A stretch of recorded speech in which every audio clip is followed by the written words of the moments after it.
Doctor గారు సరస్వతి గారు ఇలా అడుగుతున్నారు. మా పాప వయసు 9 నెలలు. పాపకి దగ్గు తొందరగా అటాక్ అవుతుంది. శ్వాస తీసుకున్నప్పుడు పిల్లి కూతలు వినిపిస్తున్నాయి. డాక్టర్ని కలిస్తే వయసు పెరుగుతున్న కొద్దీ దానంతట అదే తగ్గిపోతుంది అన్నారు. షుగర్, పటిక బెల్లం వంటివి వాడొద్దని నాకు చెప్పారు. అయితే పాపకి ఇలా దగ్గు వచ్చినప్పుడల్లా యాంటీబయాటిక్ వాడాల్సిందేనా? పాపకి దగ్గు తగ్గాలంటే ఏం చేయాలి అని అడుగుతున్నారు. సరస్వతి గారు 9 నెలల పాపకు చాలా ఫ్రీక్వెంట్గా దగ్గు వస్తుంది అంటే డెఫినెట్గా అది అలర్జీ ప్రాబ్లం అని మీరు తెలుసుకోవాలి. తర్వాత ఇంట్లో ఎవరికైనా దగ్గు, జలుబు లేదా వైరల్ ఇన్ఫెక్షన్స్ అలా ఉన్నా కూడా పాపను ఎత్తుకోకుండా ఉండాలి. వీళ్ళకి ఏదైనా వాంతులు ప్రాబ్లం ఉన్నా లేదా మీరు 9వ నెల కాబట్టి పాలు కాకుండా వేరే ఇతరత్ర సప్లిమెంటరీ ఫుడ్స్ ఇచ్చినప్పుడు వాటిలో వీటికి సంబంధించి అంటే గోధుమతో చేసింది కానీ మైదాతో చేసింది కానీ లేదా ఇంకేదైనా ఫుడ్ ప్రిజర్వేటివ్ యాడ్ చేసిన ఫుడ్స్ పెట్టేటప్పుడు అది ఏమైనా పెట్టిన తర్వాత దగ్గు ఎక్కువ అవుతుందా అని కూడా గమనించుకోండి. కామన్గా వచ్చేది ఇక్కడ అలర్జీ వల్లనే వస్తుంది.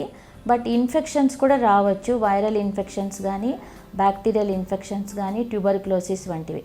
ఇలా ఇన్ఫెక్షన్స్ ఏమీ లేకుండా ఉట్టి అలర్జీ వల్లే వస్తూ ఉంది అనుకుంటే జస్ట్ సింపుల్గా ఏది అలర్జీ కాజ్ చేస్తుందో అది ఇవ్వకుండా ఉండాలి. తర్వాత అలర్జీ మెడిసిన్ చెస్ట్ ఫిజియోథెరపీ అంటాం. ఆ కఫం ఏదైతే లోపల కలెక్ట్ అవుతుందో అది ఎక్కువ రోజులు లేకుండా దాన్ని బాగా సక్సెస్ఫుల్గా డ్రైన్ అయ్యేటట్టు ఆ మెథడ్స్ అన్నీ మీ లోకల్ పీడియాట్రిషియన్స్తో కనుక్కొని తర్వాత అప్పుడప్పుడు గోరువెచ్చని నీళ్ళు తాపటము, ఎక్కువ మటుకు లిక్విడ్ డైట్, సాలిడ్ డైట్ తక్కువ ఇచ్చి లిక్విడ్ డైట్ ఎక్కువ ఇస్తూ ఉంటే ఫుడ్ కూడా త్వరగా అరుగుదల అవుతుంది. తర్వాత కామన్గా ఇట్లా తరచుగా మీకు దగ్గు అనే సమస్య రాదు. బట్ ఈ 9 నెలల వయసులో పిల్లి కూతలు రావడం వల్ల అది ఆస్తమా అని కానీ భయపడాల్సిన అవసరం లేదు.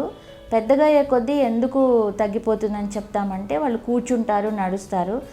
నిటారుగా ఉన్నప్పుడు ఈ దగ్గు వచ్చే సమస్య కూడా కొద్దిగా తక్కువ అవుతుంది. అంతేకాని ఎందుకైనా మంచిది. దగ్గు అనేది ఊపిరితిత్తులకు సంబంధించిన సమస్య కాబట్టి అది మామూలుగా అలర్జీ వల్ల వచ్చిందా లేదా లోపల ఏదైనా జెనెటిక్ ప్రాబ్లం ఉందా లేకపోతే ఇన్ఫెక్షన్స్ వల్ల ఉందా అనేది చూసుకోవాలి.